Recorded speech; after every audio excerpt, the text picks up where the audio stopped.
Welcome to the Leadership Challenges podcast. The show that gets real about leadership because every leader faces a challenge. We are here to explore the highs, the lows, and everything in between. No fluff, no cliches, just real talk and real stories. I'm Anke Janssen. And I'm Domenico Traverso. Real leaders, real challenges, let's figure it out together. And here we are, new episode, and today we have from Australia, we have Claire Black. That's right. Thank you. CFO of QIC. QIC is big, now you will tell us about that, it's a big government-owned investment asset manager, one of the most important, is in Australia, of course, but also all over Europe and in the US. And but maybe I can say a few words, Claire, really. When did we meet? We met at London Business School, and so we are both alumni of London Business School. And I want to say also, I'm particularly proud in this moment because this week, actually, London Business School was ranked number 1 in executive education by the Financial Times in the world. So, I mean, so amazing. So, Claire, we are being the best school in the world. Right, there you go. Really, really cool. And that's good. So we did a 4-week super intense program together, which for me was life-changing. And I think also left a sign for you. I think we talk about that. And but so, Claire, tell us something about you, and most important, tell us what is your leadership challenge. Sure. Okay. Well, thank you very much for having me, Domenico and Anke. I'm very pleased to be here, and I'm glad we could make the time zones work because it's not easy when people are all around the world. So a little bit about me. Yes, my name's Claire. I work at QIC, which, as you said, Domenico, it's a sort of unusual organisation because it is a government-owned investment management organisation. And when we started, we only managed money for the Queensland government, but we now operate like any other private sector investment management organisation. So we have third-party clients that we invest for. Our assets under management are about US 78 billion last time I looked. So certainly, yes, in the financial landscape in Australia, QIC is quite a significant organisation. My sort of work story is a little bit unusual because I've worked at QIC since it was created in 1991. So I've been working there coming up to 35 years, which is a bit strange these days. Not many people have that longevity, and people tend to move around every few years. But I was really fortunate when I started QIC. It had just been created, so there was enormous opportunities here, and it's a fantastic organisation. Otherwise, I wouldn't have stayed all this time. So yeah, in that 35 years, I've done all sorts of different jobs and roles within QIC.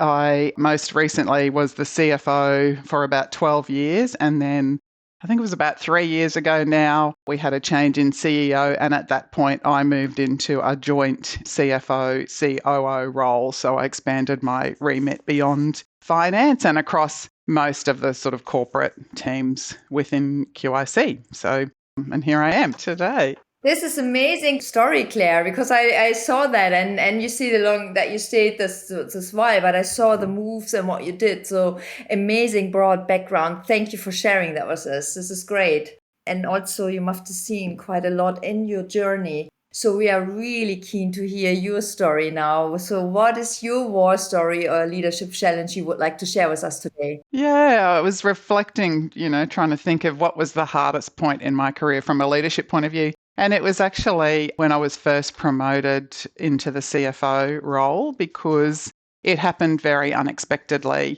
I was sitting at my desk one day and the CEO at the time called me, and it was a long time ago. We had desk phones that showed you who was ringing you, that we don't really have those these days. And it was the CEO, and I remember those days. I love that. I love this. I saw the CEO's name and I thought, oh no, because that was unusual for him to call me. And I answered. I was really nervous, and he asked me to come up to his office and see him. And I thought I was going to be fired. I thought I must have done something wrong. And no, that's not what happened. He actually offered me the role of CFO, and he wanted an answer pretty much straight away. I was very uncertain because my children were very young at that point, and I wasn't sure I was ready to make that step up. But I thought, look, I'll give it a go. So I accepted it. And the challenge really was the typical story of being promoted because of your technical ability, but not having the skills at that point to lead at the senior executive level or that required strategic mindset. So it was really, really challenging, I think, moving up to that level. It was around that time that I did the London Business School program with Domenico. And as you said, Domenico, it was life-changing. And that was the big thing that really equipped me with the skills to tackle that challenge. But before I did that, I was really struggling. You go into this office, basically, you think, okay, what's happening? You get this big promotion, which is amazing. And you need to say yes or no. Basically, Yes, you said basically. yes. Well done, because everything worked out. Now you are a CFO and operating officer, which is great. You are in an amazing role. I think it's really interesting to hear about the LBS and your experience. That you think, look, they trusted you to do that role, but you were wondering, okay, my leadership challenges is how do I fill out this role and be effective? So it feels like your biggest challenge was one that what they saw in you, it's like you were struggling nearly to step in this big shoes and you were wondering, okay, how do I go about this, right? Is that what I'm hearing? That's exactly it. Yeah. So for the first year or two that I was doing the role, the feedback I kept getting was, you need to think more strategically. And I would say, but I don't know what that means. I don't know how to do that. So that I really struggled with that, to have that change of mindset. I struggled with delegation because I was so used to being on top of everything. It was very hard to let go. I think that imposter syndrome is a real thing. So I had this voice in my head saying, you shouldn't be in this job. You just got it because you were lucky. I had a real lack of confidence that I could actually do it because it was so unexpected. I didn't have any time to prepare. And one of the biggest learnings I took out of it was actually having much more empathy from that point on for my own leaders and realizing actually how hard those leadership roles are sometimes. If I look back, I think probably for the first 2 years that I was doing the CFO role, I was probably doing it quite badly. No, I'm sure you did not. Luckily, I did the LBS No, course. I'm sure not. And you know what is interesting here is one more before, and then also Domenico, I have a question in terms of another angle of that question, is how important the coaching and teaching element is. The LBS course and that learning helped you to basically put yourself into that role and understand about the requirements which were put onto you and to feel that you could deliver effectively in your role. So this really shows us how important it is for organizations to think about how do we empower someone into that role.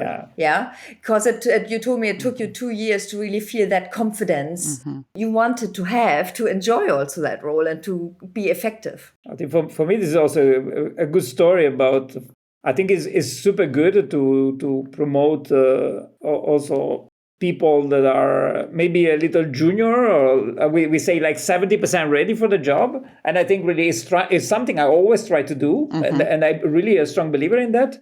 But something I'm discussing with my team very often also is that from one side, we absolutely want to take the people 70% ready, because this is where also they perform the best, they will do everything they can. And if they are really talented, they will overachieve.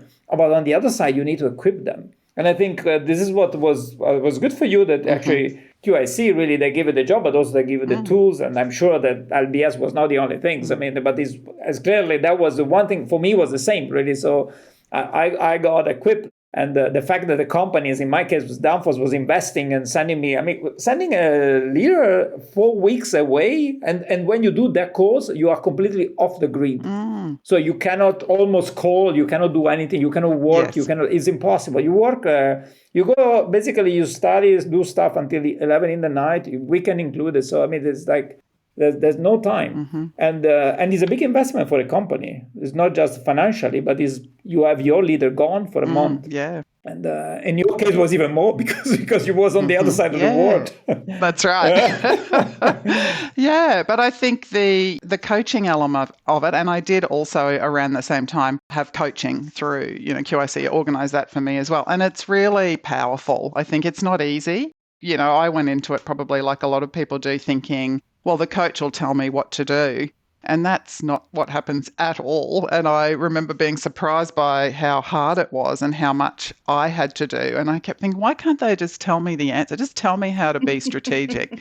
But it just doesn't work that way. But I sort of say to people in my team now, it's a bit like if you want to build up your muscles, you go to the gym. But it hurts. It's painful. You're putting those muscles outside of what they're used to doing. And it's really the same with that leadership skill. It can be painful at first. It's uncomfortable and challenging, but that's where the growth and development really comes from. So the whole coaching, facing into difficult feedback and working through it, that to me, I think is the big lever in terms of elevating performance to the next level.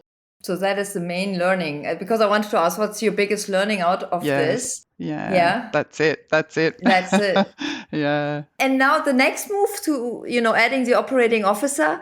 Come on, I now need to ask, how did that go for you? Yes. Oh, look, that actually was, I won't say it was easy, but it was not, for me, at least at the position where I'm at, was not the same level of change as that first step into the CFO role. I'd been working very closely with all of those teams as peers for many, many years. Because I've been at QIC a long time and worked in lots of different roles, I knew how a lot of those things worked already. And actually what has been very satisfying about it is when you're a peer with someone, if you see something in another team that you think could be improved, you have to try to achieve that through influence, and it's not always that easy.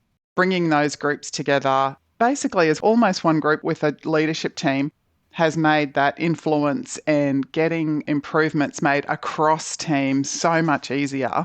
And actually, it's been a really positive change, I would say. The leadership team from that broader range of groups actually is very collaborative. We love getting together. I think we've all found it very empowering to be able to work more closely across those different teams. So that change was far less of a shock to me than that initial one. So it's actually gone very, very well. I'm very happy with it. Yeah. But Claire, isn't it a bit unusual to put together the operating and the CFO together? Yeah. And look, I debate, what's in a title? I debated just being Chief Operating Officer because that can encompass all sorts of things. But I think the CFO component is really important. And like you were saying before, Domenico, the person I appointed to lead the finance team as I stepped up was someone who it was a step up for him as well. So I still wanted to keep connected more strongly to the finance part and keep that CFO title to support him a little bit more. But it is unusual, and I think it's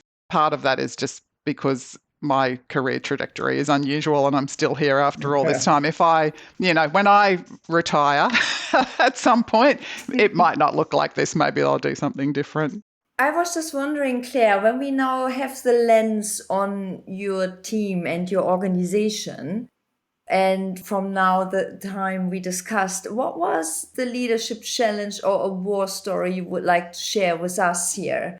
Maybe connected with a more unconventional strategy you applied. So is there something you would like to share with us from that perspective? When I was leading the finance team, there was a point where it grew quite rapidly when we moved from only investing money on behalf of the Queensland government to bringing in third-party clients. It was a big step change for the organisation.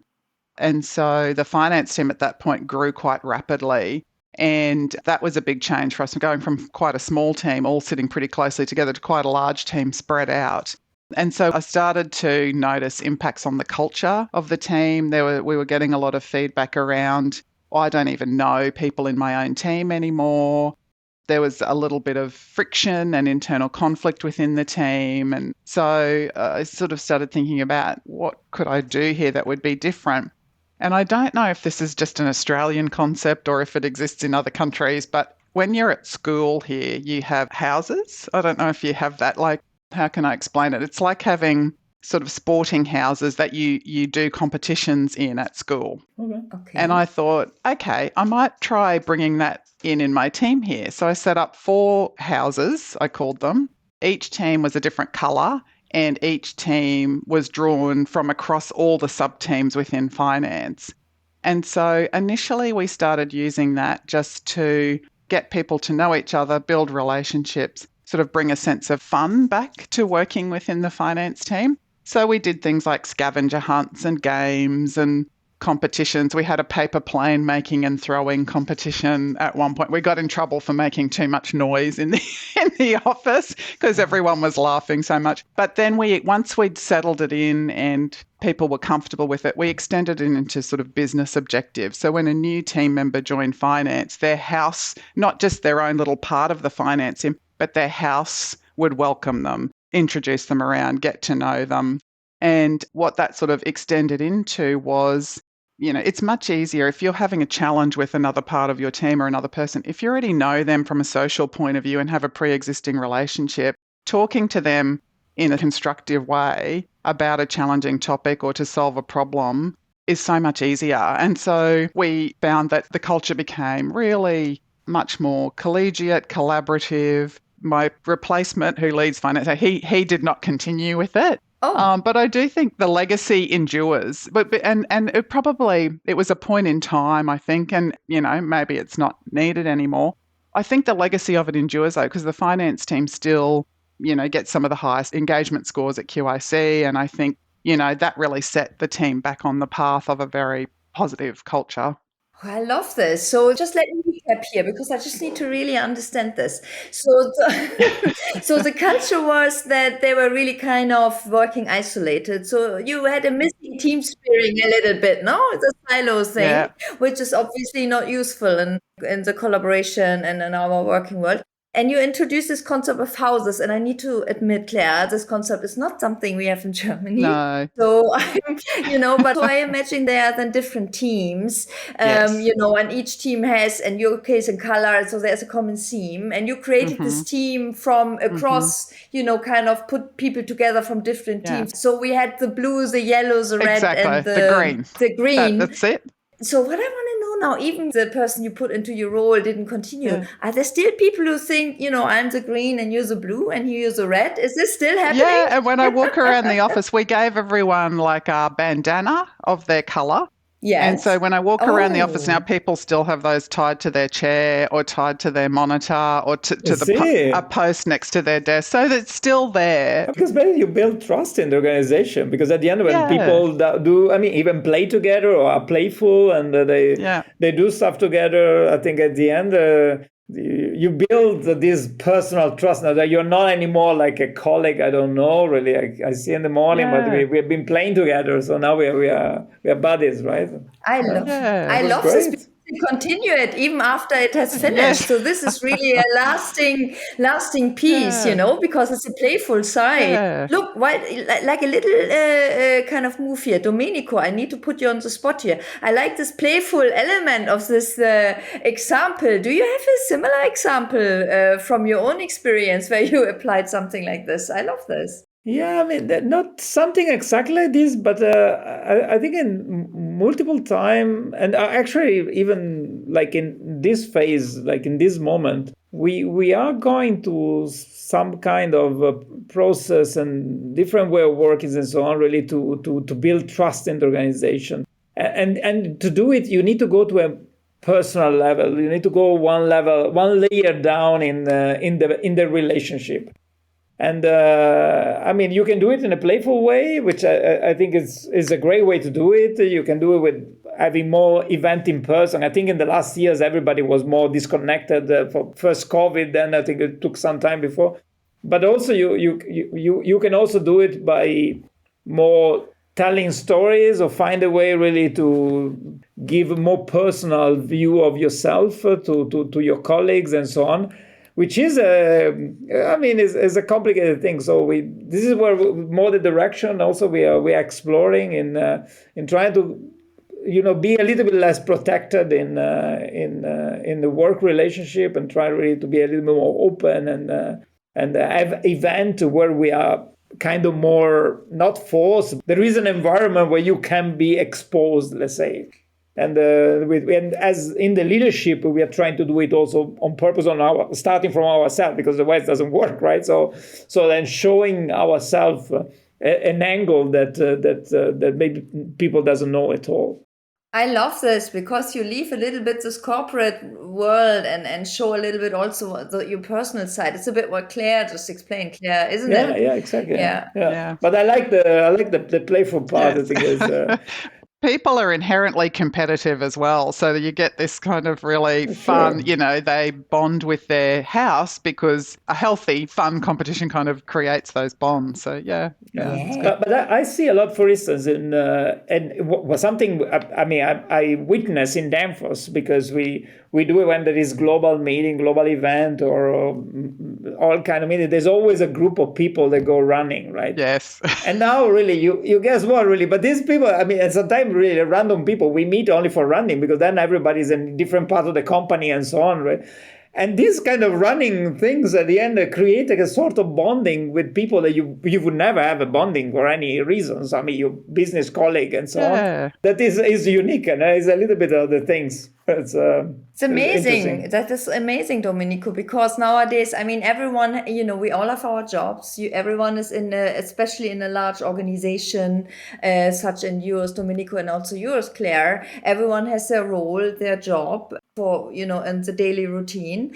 And then having the opportunity to meet on the personal basis and kind of have this exchange, because I think what's really important nowadays is and Claire, you said it, is the culture. Right? Because that is really what is putting things together. And you can write as many things on the wall as you want, people, but I think it's important what you live every day. And I think, and it's great to see, Claire, from your example, and also Domenico, that this really enhanced the culture in a positive way and kind of puts it into life. It gives it a spark, because that is the emotional bond, I think, for everyone then continuing next day in your job, right? And having a positive view on the organization. And we spend so much time at work. I think if you can have fun there, it makes it so much more enjoyable if you have that camaraderie and you can actually have a little bit of fun at work. We're in the office a lot. Yes, absolutely. And what a good thing it is if you do a job you like and you enjoy. Totally. I'm absolutely grateful for that. Just on a side note, I was wondering, and you said this in between, you were talking about legacy. So when you now reflect on your journey and what you're doing right now, so share with us, what would you like your leadership legacy to be, and also why, Claire? Why? So for me, and the topic has come up quite a few times as we've been talking. For me, trust is the key to everything. I think I want my legacy to be one of sort of deep trust. And I think it's do what you say you're going to do. If you make a commitment, honor it, honor your promises, let your people know that they can trust you to give them your unwavering support. I think a big part of that, and you mentioned it before, Domenico, is being a little bit vulnerable. So letting your personality show, to be approachable and sincere and genuine. And I also think being empathetic and getting to know your people on a deeper level than just the surface of what job they do in the organisation. I think that all of that together, as well as sort of being consistent in your behaviour and regulating your emotions, builds a culture of psychological safety, so people can speak up, they can share ideas, admit to mistakes. I think admitting to mistakes is really important and learning from them. And it allows people to take risks within sort of appropriate boundaries. So for me, what I want my leadership legacy to be really all based around trust and building trust. Amazing. And I think that's so important, Domenico, isn't it? Totally. Yeah. Absolutely. So tell us now, what are the top 3 tips? Sure. Okay. So the first one for me, I think, is around communication. So I think in any scenario, you can't always be totally transparent, but communicate as transparently, as frequently and honestly as you can. I think that's really important. So that's number 1. Number 2 is, particularly in senior leadership roles, to be acutely aware of your leadership shadow and the positional power that you hold. So when you're their leader, reading your body language, reading your vibe, the aura you're giving off. So maintaining that composure under pressure, being calm and being aware of the impact that you're having even through non-verbal signals, for me, is really important. So that's number 2. And the third one is to be kind to yourself when you're a leader. It's a really tough job sometimes. It's really lonely sometimes. You have to make some really tough calls and have some really tough conversations and give feedback. It can really put you out of your comfort zone. So I think actually being kind to yourself and practicing self-care is really important to actually being a strong leader. Yeah, especially the last one is great. That's good. Because, I mean, Domenico, what you say, I mean, do you have a little poster with a smiley, maybe something, Claire? I sometimes, I've seen that. Okay, And because the thing is, as you said, it can be really tough and lonely, and it's important just to have the self-care element. It's a marathon. Can I say something? I know a little secret. No, it's not a secret, but I know a little secret, and I want to see really, because when you talk about self-care, I mean, I know, Claire. I want to say here that you are a marathon runner. I was a marathon runner. But you cannot be a marathon runner forever. I mean, I run for all my life. I never run a marathon. So just to be clear, so I have big admiration. But and I remember. I tell you as I remember. So I remember that I think you started running, or you were at the beginning of your running when we were in the business school, right? That's right. And then, So we were having the little running club. And you were a beginner of the process, and then you became like, you went, what you do in London, Berlin? Yes. You did a lot. London, Berlin, Chicago, New York. Yeah, oh my God. So how many marathons did you do? I've done six marathons. 6 marathons. My God. Yeah. Oh my goodness, this is amazing, Claire, and you not telling us. Oh my goodness. Exactly. And the question I had is this part of you put it in the self-care category, right? Because for me also I don't do the marathon. I totally I cannot do it. But still, the running or doing sport, I like cross-country skiing. So for me, when I can do this, is the care of myself, right? So what it was for you is Totally. For me, it's anything that you enjoy, that you are passionate about. And so it's obvious things like eating healthily and exercising. The marathon running, I think, from a self-care point of view, there's obviously the exercise component, but it's getting out of your own head. And I'd listen to music or podcasts. So I count that as self-care. I injured my knee very badly, which is why I've had to give up running. But the latest thing, I'm going back to university part-time to do a Bachelor of Arts, and I'm majoring in French and Italian, so I can speak with you in Italian. And for me, that's self-care because it's not related to work. I'm passionate about it. It's a hobby that I really enjoy and have always wanted to do. So I think self-care can take very many different forms. It's something that you really enjoy doing that is totally different and separate to your work life. Claire, can I just tell you one thing here? I mean, first of all, I'm so impressed about a marathon piece. I mean, if I go to the gym twice a week, I'm so happy about my self-care. So wow. and then you do a bachelor in arts because that's fun in your hobby. I am impressed. No, this is amazing. Thank you so much, Claire. And I love the tips: communication, your leadership presence, and also being kind to yourself. So thank you very much for sharing that. You're welcome. Yeah. So this has been a great conversation. Thank you so much. Well, thank you so much for having me. I really appreciate the invitation.